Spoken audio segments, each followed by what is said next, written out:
children, this is Vijaya here. Shall we continue with another session where we have started 5th unit with a new story, that is the snake and the mirror. Before we get into the story, I shall remind you, please get ready with your ebook and also have your running notes along, and then just have a quick recap where they have introduced the narrator as a homeopathy doctor who was very poor and who started his career, and at the beginning of his career he was very poor and his positions were very low. He was having only rupees 60 in his hand and a few shirts with having few more dhotis and only one and only black coat he had it. Then it was a very small room where he had to share with rats, and he used to always go to restaurant, the place where he used to have his meal. And so one day in the night he started describing as soon as he returned from the restaurant after having the meal, as he was unable to sleep due to the summer night as it was very hot, he thought of taking like cool breeze if at all. If he goes to the veranda, then he tried that even, but he could not get it. And he says that even wind god is not in his favor, and his time was out. Then he could not enjoy. Then he comes back to his room. He returns back to his room. Therein we have stopped. Am I right, children? Am I right? And the name of the lesson is The Snake and the Mirror, written by Waiko Muhammad Bashir in Malayalam and translated into English by Abdullah. I'll just remind you by showing the board once again. Am I right? Yes. So now let's carry on. So open page number 57, children, and it's fourth paragraph. Of course, it's fourth paragraph, right? I went back into the room and sat down on the chair. I opened the box beneath the table and took out a book. So what did he do? As he was unable to sleep, as it was so hot in the summer night, then what did he do? He came back, he returned back to his room, and what did he do? Immediately he took out one of the boxes which was under the table, beneath, in the sense it was under, it was lower part of the table. He took out one of the boxes from which he took out a book. Maybe he was wanting to read a book, then he took out a book. Which book had he taken? Materia Medica. The book's name was Materia Medica. So of course, as he was a doctor of homeopathy, then maybe he was wanting to read a book which is related with medicine. So Materia Medica. I opened it at the table on which stood the lamp and a large mirror. So now they are giving the description of his table.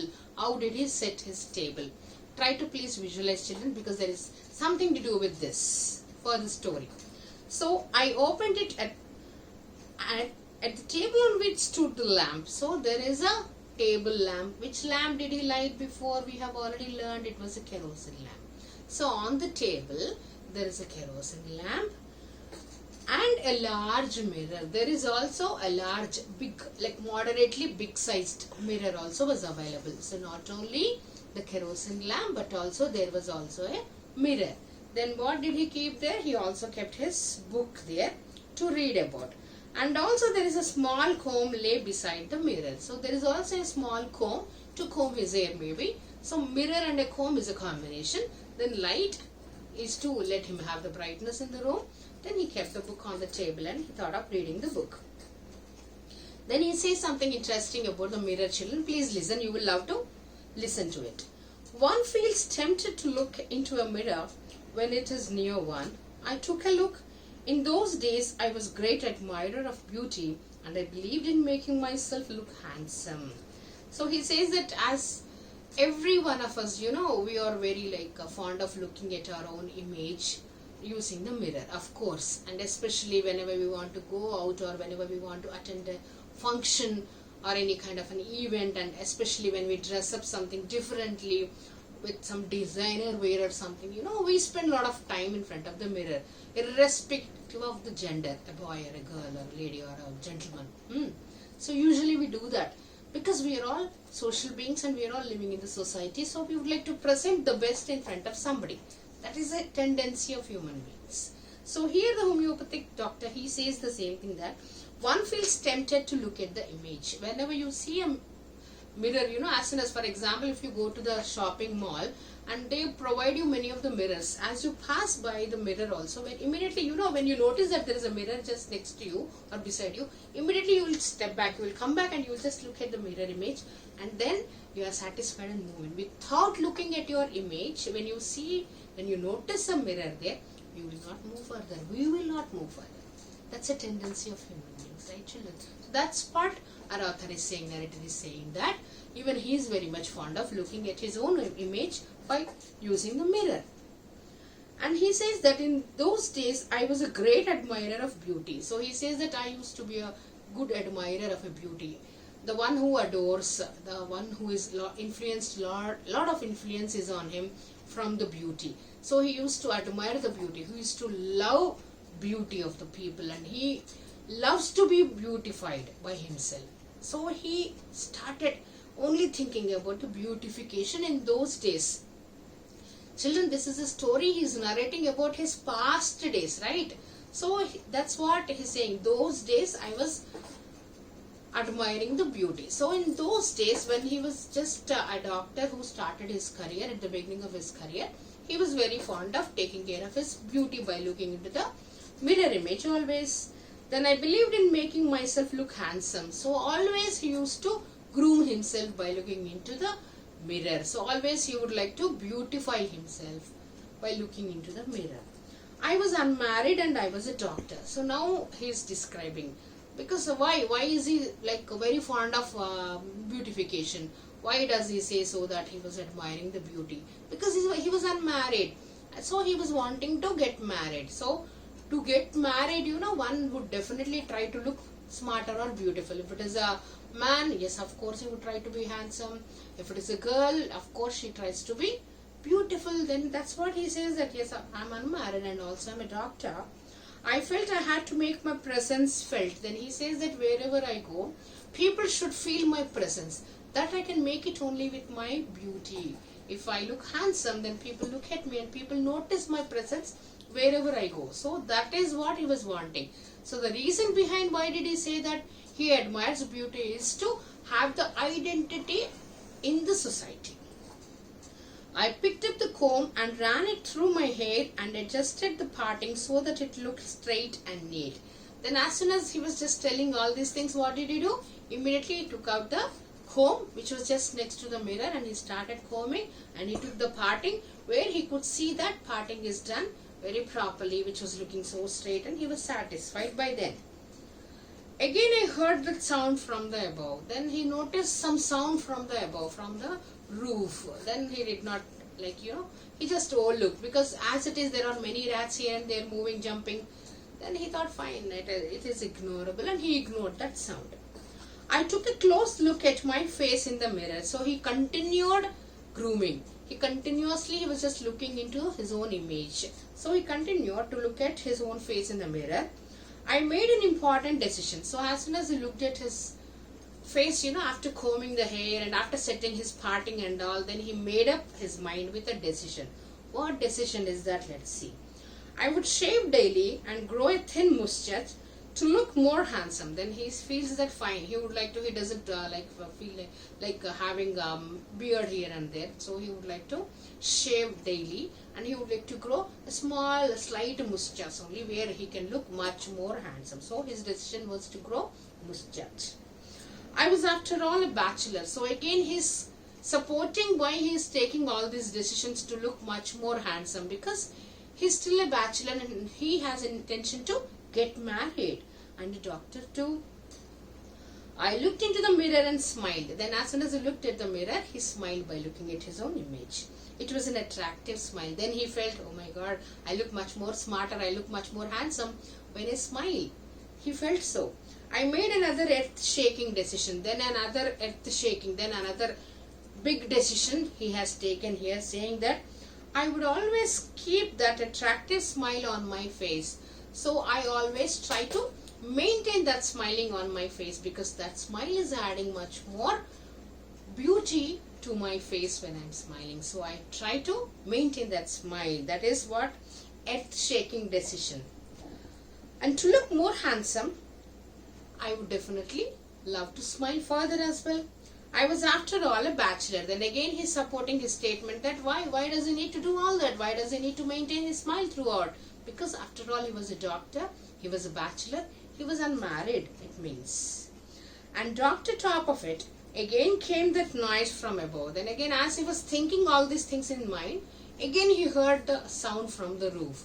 Even now also, he just overlooked. He just unheard. He just left it as unheard thing. Then what did he do? I got up, paced up and down the room. Pacing in this is moving upward and backward. Then what did he do? As he was unable to sleep, as already we have learned, due to that hot environment and atmosphere around, then what did he do? He got up from his chair and he started moving up and down. Then another lovely thought struck to me. So again he got another idea. I would marry. So immediately he felt that fine, now it's time for my marriage. I need to marry somebody. So it's time for my wedding. So I want to marry.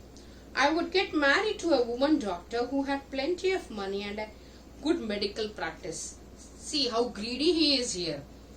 Now he is planning to marry another doctor who is a lady doctor who should be well settled and pretty settled, in fact, who should be having a lot of money, and she should be of rich.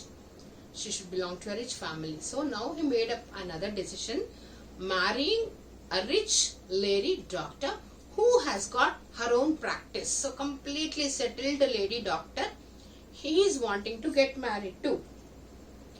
She had to be fat. Please underline, children. Another strange idea he had here. Strange interest. Strange taste. He says that the lady doctor whom is he going to marry should be fat, should be stout. Why we do not know? Let's see. For a valid reason, because he is supporting his own answer. No, so he says, I'm not simply saying, I have valid reason for it, where I'm wanting my wife going to be so fat.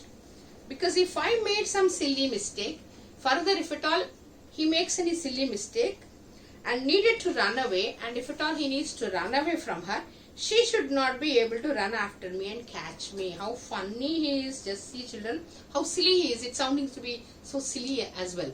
He's wanting a rich lady doctor who had got complete practice setup, should also be fat enough, and he's giving the valid reason saying that if at all he does something silly to her, and if at all she tries to catch him, being stout, she would not be able to catch him. So that's the reason he's specifically wanting the lady to be stout. With such thoughts in my mind, I resumed my seat in the chair in front of the table. Then by thinking all these things, again he resumed back. In the sense, he went back to his chair and sat down there. There were no more sounds from above. At that time, no more sounds he could hear. Suddenly there came a dull thud, as if a rubber tube had fallen to the ground.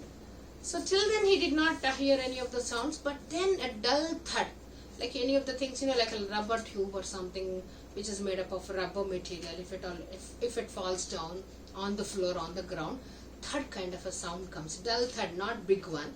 He could notice the sound. Surely nothing to worry about. Even so, I thought I would turn around and take a look. No sooner had I turned than a fat snake wriggled over the back of the chair and landed on my shoulder. So see, children, these many times, he could hear to the sound, and he was only thinking that, maybe we need to assume that he was thinking that the sound was caused by the rats around, because his room was completely filled with rats, as already we have learned.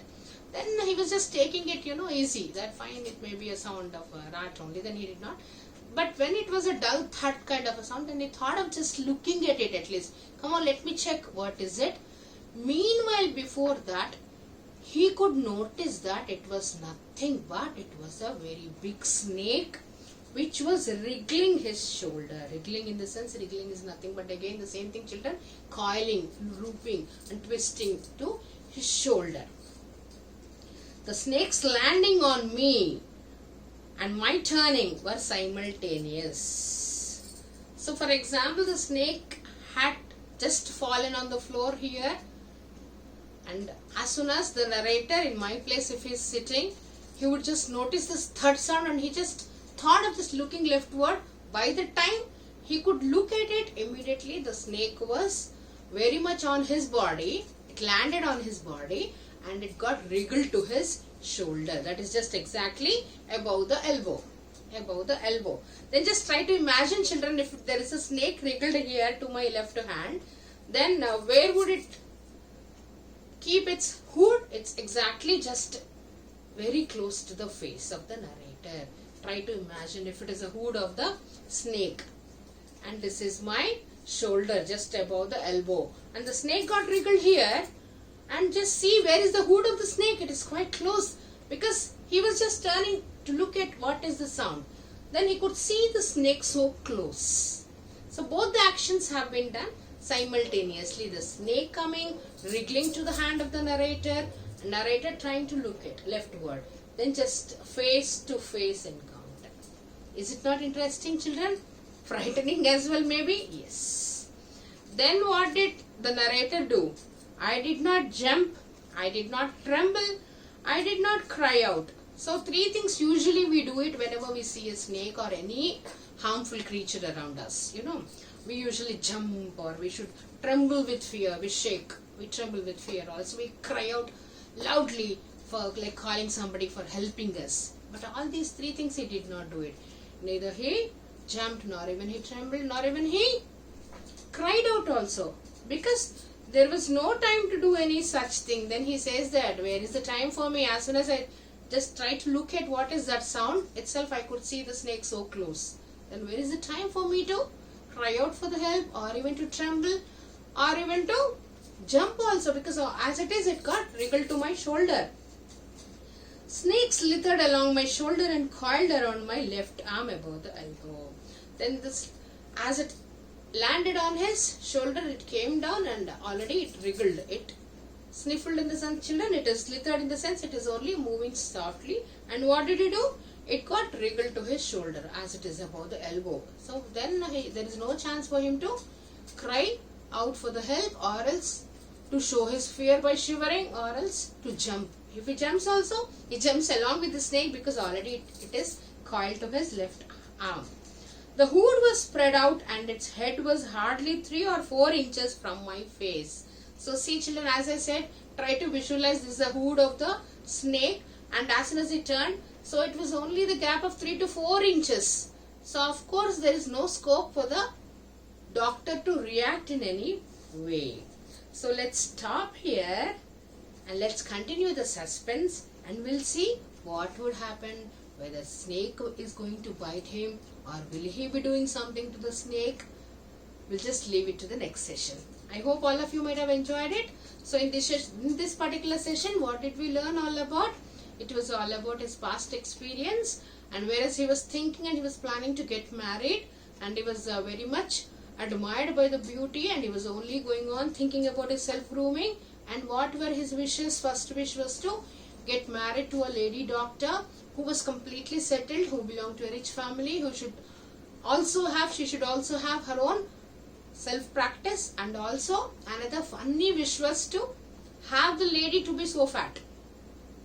And he reasons it out. He says that if at all I do something silly which makes her angry, then if at all she tries to catch me also, being so stout, she will not be able to catch me, so that I can easily run away. So all these things he was just thinking in his mind, and he came back to his place, whereas he meets the snake. And where is the snake now? Just 3 inches away from his face. Let's stop here. Let's continue in the next session. So please do attempt all the questions of the worksheet, children. This is Vijaya signing off. Take care.